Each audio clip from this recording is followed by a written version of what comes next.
Հայք ներկայացեք խնդրում եմ ու ասեք թե ինչ ակցիա եք իրականացնում այստեղ Ազատության հրապարակում։ Շարքային քաղաքացի եմ, Հայկ Արմենի Դորունց, որովհետեւ քաղաքական կուսակցություն կամ քաղաքական ուժի մեջ ներգրավված չեմ եղել։ Ակցիայի շրջանակներում եմ հանդես գալիս քաղաքացիական նախաձեռնությամբ կոչ անելով համախմբվել սահմանադրական փոփոխությունների շուրջ, որը որպես հետևանք կարող ունենա թե այս իշխանությունների հեռացումը, ինչը ոչ պակաս կարևոր է նմանի վերարտադրության անհնարինությունը, ինչի նկատի ունեմ սահմանադրական փոփոխությունների շուրջ համախմբվել ասելով, մի անձի իշխանության սահմանափակում, երկրի ղեկավարի լիազորությունների սահմանափակում, այն է դատաիրավական համակարգում եւ սահմանադրական կարևորագույն պաշտոններում մարդ նշանակելու, միանձնյա մարդ նշանակելու հնարավորության բացառում։ Կոչս ուղղված է ոչ թե օրվա իշխանությանը, որովհետև օրվա իշխանությունից որևէ ակնկալիք չունեմ, այլ կոչս ուղղված է իրենց ընդդիմադիր դիրքերից ներկայացնող քաղաքական ուժերին, քաղաքական անձանց ու հասարակական գործիչներին։ Ինչ է կոչ անում, այսինքն ինչ եք իրենցից ակնկալում կամ պահանջում ընդդիմությունից։ Կոչ եմ անում ընդդիմությունից հանրային տիրույթում խոսույթ դարձնել հենց դա, այսինքն մեր խորքային խնդիրը սահմանադրական փոփոխությունների հասնելու հարցում հիմնական խնդիրը մեր ունեցած այսօրվա իրավիճակի հիմնական խնդիրը խորքային ես որպես քաղաքացի համարում եմ ոչ թե այն թե Նիկոլ Փաշինյանը ինչ է անում, այլ ինչի արդյունքում է որ նա դա կարողանում անել։ Ինչի արդյունքում սահմանադրության Նաև սահմանադրության միջոցով, այն մեծամասնության միջոցով, որով նա կարողանում է նշանակել մարդկանց, որոնք անհրաժեշտության դեպքում կարող են նաև իրեն հարցեր տալ։ Բայց միևնույն ժամանակ այն ամեն ինչի պատճառը, որ ինքը կարող է անել այն ինչ որ անում է, նաև այն է, որ ընդդիմադիր ուժերից յուրաքանչյուրն իր հերթին մտածում է, որ ինքն է ամենաազնիվն ու խելացին, մնացած բոլորը կաշառված ու ծախված են ու յուրաքանչյուրն իր հերթին ցանկություն չունի անգամ որևէ կապ ունենալ մնացածի հետ, ամեն դեպքում հանրային տիրույթում դա է հնչում։ Ես նման այստեղ ներողություն, ես կարդում եմ ձեր օրակարգի վերջին կետով նշել եք, որ քաղաքացիական պայմանագրի կուսակցությունը շարունակում է մնալ մեծամասնություն խորհրդարանում մինչև արդենից նշանակված ընտրությունները։ Ինչու՞։ Այսինքն Փաշինյանը հեռանում է, այդ առաջին կետում նշել եք, բայց ԿՊ-ն պետք է մնա։ ԿՊ-ն որ մնաց, նորից կարող Փաշինյանին կամ իր նման ուրիշ մեկին ընտրել։ Հարցին ի պատասխան, եթե թույլ տաք մի փոքր երկար, մինչև օրակարգին այստեղ տրված են առանցքային հարցեր ուղղված հենց այդ ընդդիմադիր ուժերին, որոնց միտքը երկու բառով ասած հետեւյալն է, որտեղ է երաշխիքը, որ դուք գաք, դուք չեք խաբելու ժողովրդին։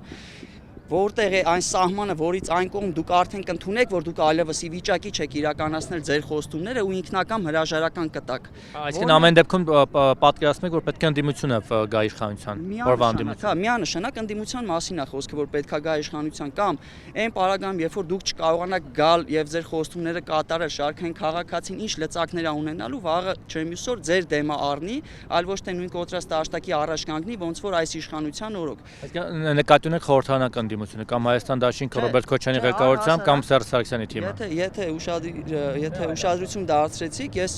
իմ խոսքում շեշտեցի իրենց ընդդիմադիր դիրքերից ներկայացնող քաղաքական ուժերին, քաղաքական գործիչներին ու հասարակական, այդտեղ այլ հարց է, թե այդ քաղաքական ուժերը ինչի շուրջ են պատրաստ համախմբվել։ Ես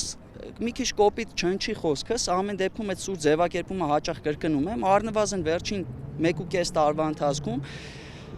որոշակի անբարոյականության նշույլներ եմ գտնում, որ այն քաղաքական ուժերը, որոնք քաղաքացիների, շարքային քաղաքացիներից համոզում են, որ Նիկոլ Փաշինյանը իրականում մեզ տանում է կործանման ու տարի ու կեսվա ընթացքում որևէ եզր չեն գտել համագործակցության,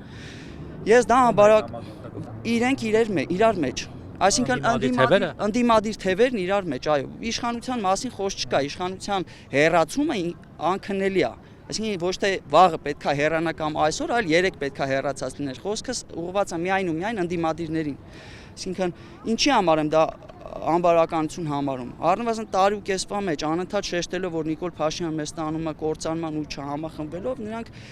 թույլ են տալի մտածել առնվազն երկու բան։ Կամ Նիկոլ Փաշինյանը այդքան էլ վատ ղեկավար չի ու իրենք էլ կարող է գան նույն բանն անեն,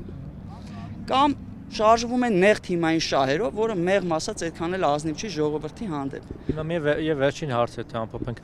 Հիմա դուք ասում եք համախմբվենք սահմանադրական փոփոխությունների շուրջ։ Իսկ ով պետք է նախաձեռնի այդ փոփոխությունները։ Ես նախնական սենց ասեմ, նախնական կոչս ուղղված է բոլոր այն քաղաքացիներին, ովքեր կողմ են նման փոփոխությունների, այսինքն մի անձի իշխանության սահմանափակման։ Ինչ վերաբերում է քաղաքական ուժերին, ես թերահավատորեն եմ մոտենում այն հարցին, որ այդ նույն քաղաքական ուժերը իրենք իրենցով կցանկանան բարձրացնել այս հարցերը, առանցքային հարցերը, ինչի մասին նոր ասում էի, առավել եւս համախմբվեն նման օրակարգի շուրջ։ Այսինքն իմ մոտեցումը հետեւյալն է, այդ նույն քաղաքական ուժերին, որոնք մեղմ ասած ցանկություն չունեն այս հարցերի շուրջ ավելի խորքային խոսել ու առաջնահերթություն դարձնել այս հարցերը անայն խոսուտիրույթում, պետք է հնարավոր է դրան հասնել միայն ու միայն նրանց ստիպելով։ Այ ոնց կարելի է ներողություն, այլ ոնց կարելի է նրանց ստիպել իրավիճակ ստեղծել նաև ձեր լրագրողների միջոցով, որ բացի այն, թե Նիկոլ Փաշինյանը ինչքան վատն է, նաև ասեն, թե իրանք իշխանության գալու դեպքում ինչ են անելու։ Ի վերջո ես որպես քաղաքացի, ես կարամ ինձ թույլ տամ, ասեմ Նիկոլ Փաշինյանի երաժշտականն եմ պահանջում կամ ցանկանում եմ իր հեռացումը այն ամեն ինչի համար, ինչը որ բերել է մեր երկրի գլխին ու գոնե ես իմ սուբյեկտիվ կարծիքով եմ։ Մինչև ինչքան ժամանակ է որ այստեղ ակցիա եք անում եւ մինչև երբ եք շարունակելու։ Սեպտեմբեր ամսից այս նախաձեռնությամբ հանդես եմ գալիս, որևէ ժամկետ չունեմ, որ մինչև այդ ժամկետը դեռ շարունակվի, ինչ որ դադարեցման մասին միտք չկա։ Իսկ ընդդիմադիր օրինակ քաղաքական դեմքեր այստեղով անցնելիս ձեր մասին գիտեն եղել է որ գան մոտենան ինչ որ հարցփորձ անեն հետաքրքրվեն ինչա։ Տարբեր քաղաքական ուժի ներկայացուցիչների հետ հանդիպումներ եմ ունեցել, քննարկումներ եմ ունեցել այս հարցի շուրջ։ Տարբեր պատճառներով նրանք ճիշտ չեն համարում այս հարցի բարձրացումը։ Պատճառներից կարող եմ երկու առանցքայինները նշել։ Շեշտում են, որ շատ ավելի անվտանգային հարցեր կան։ Իմ համար ամենամեծ անվտանգային հարցը այն է, թե կառավարության շենքում նստած մարդը ինչ լիազորություններով է ուշտված, ու խոսքս ոչ միայն այս իշխանության մասին է, այլև այն իշխանության, որ վաղը պետք է գա։ Հաջորդ կարևոր դիտարկումը, որ անում են, ասում են ժողովրդին դա այդքան էլ հետաքրքիր չի, այսինքն ով է ժողովրդի հետ այսքան ժամանակ նման խորքային հարցի շուրջ խոսել, որ մի հատ էլ կարծիք են հարցնում։ Ովքեր են ասողներ, օրինակ падգամավորներն են ընդդիմադիր։ Падգամավորների մեջ են եղել նման խոսք ասողներ, արտախորհրդանական տարբեր ուժերի մեջ են եղել նման խոսք ասողներ։ Բայց այդտեղ հարցը ինչու՞մն է կայանում։ Երբ որ ժողովրդի մասին նման կարծիք են հայտնում, որ ժողովրդին դա չի հետաքրքրի, այսինքն ժողովրդին փորձում են անընդհատ անել ինչ-որ զգացմունքային դաշտ, ամեն վարքյան ոնց որ սպասեն մի նոր փորձանքի, որ այս իշխանությունը կարա բերի, որ հաջորդ անգամ նույն այդ զգացմունքների վրա ժողովրդին փորձեն ինչ-որ ալիք բարձրացնեն։ Ես ինչ եմ առաջարկում, ասում եմ հերիքա ժողովրդին այդքան նսեմացնել ձեր հերթին։ Փորձեք ժողովրդի գիտակցությունը բարձրացնել ու գիտակցական մակարդակի վրա փորձել հեռացնել այս իշխանությանը, որ ամեն հաջորդ եկած իշխանություն ավելի վատը չլինի, քան նախորդը։ Իմ կոչը հետևյալն է. որևէ հաջորդ եկած իշխանություն, իսկ իմ պատկերացմամբ դա պետք է լինի միայն ու միայն կոալիցիոն ձևով, պետք է լինի կոալիցիոն կառավարություն, պետք է գա միայն ու միայն սահմանադրական փոփոխությունների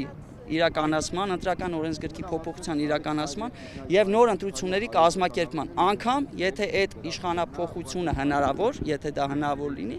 եթե այդ իշխանափոխությունը եղել է 2026 թվականի հերթական ընտրություններում։